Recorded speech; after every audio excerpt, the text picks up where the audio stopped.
শতাধিক পৰিয়ালত চলিছে প্ৰশাসনৰ বুলডোজাৰ। পলাকবাৰীৰ ফুটুৰি চিমিকা অঞ্চলত বহু পৰিয়ালে ভূমি ক্ৰয় কৰি বসতি কৰিছিল উক্ত অঞ্চলত। পলাকবাৰী ৰাজচক্ৰৰ অন্তৰ্গত বিভিন্ন ঠাইতো বসতি স্থাপন কৰিছিল বহু পৰিয়ালে। ভূ মাফিয়াই বানত সৰ্বহাৰা হোৱা এই লোকসকলক বিপথে পৰিচালিত কৰাৰ অভিযোগ উত্থাপিত হৈ আহিছে। যধে মধে ভূমি বিক্ৰী কৰাৰো আছে গুৰুতৰ অভিযোগ। খিলঞ্জীয়া মুছলমানৰ উপৰিও অৰ্ধ শতাধিক সন্দেহজনক লোকেও এই অঞ্চলত বসতি স্থাপন কৰি আহিছিল। এই অভিযোগ উত্থাপন হৈছে এতিয়া স্থানীয় ৰাইজৰ, কিয়নো জনজাতীয় আবেষ্টনীৰ ভূমি দখল কৰি বসতি কৰিবলৈ লোৱাসকলে লোকৰে উচ্ছেদ কৰিব এতিয়া চৰকাৰে। মুখ্যমন্ত্ৰীৰ নিৰ্দেশ মৰ্মে এতিয়া উচ্ছেদ চলা দেখিবলৈ পোৱা গৈছে। প্ৰতিটো প্ৰান্তত যি অবৈধভাৱে বসবাস কৰি আছে সেইসমূহ স্থানত আৰক্ষীৰ বুলডোজাৰৰ হাতোৰাৰ পৰা পৰিলক্ষিত হৈছে। এয়া আমি দৃশ্য দেখুৱাইছো। এয়া হৈছে বঙৰা ইছলামপুৰ অঞ্চলৰ দৃশ্য, আৰু বঙৰা ইছলামপুৰ অঞ্চলত পুনৰ চলিব প্ৰশাসনৰ বুলডোজাৰ। 2662 বিঘা ভূমি অধিগ্ৰহণ কৰিব এতিয়া চৰকাৰে, কিয়নো আজাৰা আৰু পলাকবাৰী ৰাজচক্ৰৰ অধীনত এয়া কেইবাখনো গাঁৱত আৰম্ভ হৈছে বিশেষ তৎপৰতা।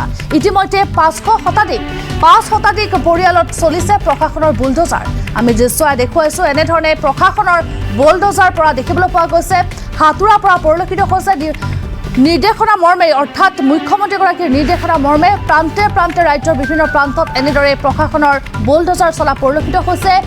অবৈধভাৱে যিসকল লোকে বসবাস কৰি আছে সেইসমূহ স্থানত এনেদৰে উচ্ছেদ চলা দেখিবলৈ পোৱা গৈছে। এয়া পলাকবাৰী ফুটুৰি মিচিকা অঞ্চলত চিমিনা অঞ্চলত বহু পৰিয়ালে যিহেতুকে ভূমি ক্ৰয় কৰি বসতি কৰি আহিছিল উক্ত অঞ্চলত, আৰু পলাকবাৰী ৰাজচক্ৰৰ অন্তৰ্গত বিভিন্ন ঠাইতো বসতি স্থাপন কৰি আহিছিল বহু পৰিয়ালে।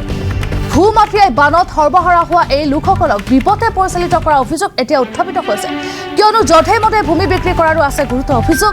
খিলঞ্জীয়া মুছলমানৰ উপৰিও অৰ্ধ শতাধিক সন্দেহজনক লোকে উক্ত স্থানত বসতি স্থাপন কৰি আহিছিল। এই অভিযোগ স্থানীয় ৰাইজৰ। ইতিমধ্যে দেখিবলৈ পোৱা গৈছে প্ৰশাসনৰ বুলডোজাৰ চলা পৰিলক্ষিত হৈছে। ইতিমধ্যে প্ৰান্তে প্ৰান্তে এনেদৰেই উচ্ছেদ চলা দেখিবলৈ পোৱা গৈছে। সন্দৰ্ভত কিছু ভাষ্য আহি পৰিছে, এই মন্তব্য আমি পুনতে শুনাই ল'ব বিচাৰিছোঁ। আমাৰ গোটেইখিনি মানুহে ইয়াৰে সৰহসংখ্যক মানুহে আমি পলাশবাৰী সমষ্টিৰ আমাৰ ফুটুৰি গাঁৱৰ গৰাখহনীয়া বাসিন্দা হওঁ। আমি 99ত কোনোবা 2000 চনত গৰাখহনীয়াৰ কবলত পৰি আমি মানে ইয়াত উঠি আহিছিলোঁ। মাটি 1 কঠা 1.5 কঠা 2 কঠা যোনে যিমান পাৰে সেনেকৈ কিনি লৈ পেলাই আমি বসবাস কৰি পেলাই আছিলোঁ। 2001 চনৰ পৰাই আমাৰ আৰম্ভ। 2001 চনতো আহিছে, 2 চনতো আহিছে। আমিতো 2001 চনতে মই উঠি অহা মানুহ। এতিয়া 2001 চনতে আজি 2025 চনকলৈকে আমি তেনেকৈ থাকিলোঁ। মাটিবিলাক আমাক বিক্ৰী কৰিছিল, পাৱাৰ বিতনি দিছিল আমাক, তেনেকৈ আছিলোঁ। আৰু আজি যে আমি গৰীয়া হোৱা স্বত্তেও এইবিলাক যিবিলাক দুৰ্যোগ আমাৰ ওপৰত পেলাই আছে বা কৰি আছে, কিমান দূৰ সঠিক তেখেতে জানিব, আমি সিমান অৱগত নহয়। কিন্তু এটা কথা আমাৰ দুখ এইকাৰণে লাগে যে সঁচাকৈ আমি গৰীয়া হয় না নহয় প্ৰশ্নবোধক চিন্তাধাৰা আহি যায়। আমি কনফিউজ হৈ যাওঁ, সন্দেহ হৈ যায় আমি গৰীয়া হয় না নহয়। কিন্তু কিয় কৈছোঁ যে আমি আজি গৰীয়া হোৱা স্বত্তেও, গৰাখহনীয়াৰ কবলত পৰা স্বত্তেও, জানা স্বত্তেও পুনৰ আমাৰ ওপৰতে মাধমাৰ। এইবিলাক কি কাৰণ কৰিছে সিমানটো আমি অৱগত নহয়। কিন্তু এটাই মই তেখেতলৈ বিনম্ৰ অনুৰোধ যে আমি যদি সঁচাকৈ খিলঞ্জীয়া হয় না নহয় প্ৰুফ কৰিব, যদি প্ৰয়োজন হয় প্ৰুফ কৰিব পাৰে। বিশেষ এনেকৈ কাৰণে খালি কৈছে কিবা মাটি লাগে, উচ্ছেদ হ'ব, যাৰ কাগজ পত্ৰ নাই ইয়াৰ বেলেগ কথা, কাগজ থকা কিবা ভেলু দিম বুলি কৈছে, কিবা কৈছে সেনেকৈ। আৰু আমাৰতো বাবাহঁতৰ বাপিয়াহঁতৰ দিনৰ পৰা আছে, আটা পিতাৰ দিনৰ পৰাই।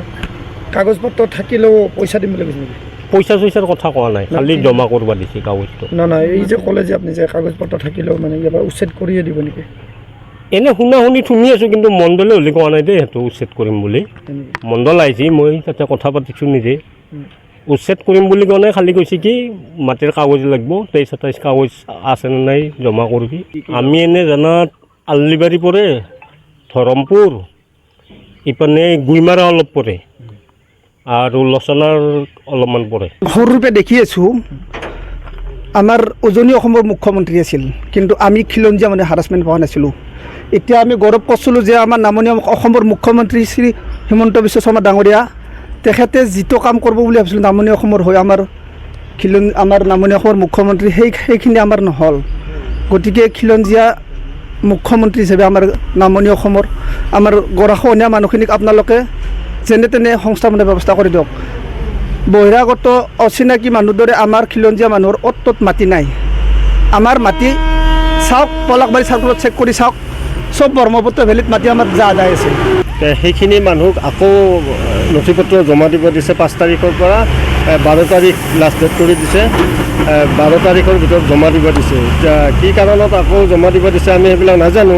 আমি যিখিনি জমা দিবলগীয়া আছিল কাগজ পত্ৰ আমি সেইখিনিতো আগতে দিয়ে দিছোঁ। এতিয়া কি কাৰণত বা আকৌ দিব লগা হৈছে সেইখিনি আমি বৰ্তমান বুজি পোৱা নাই আকৌ। হয় হয়।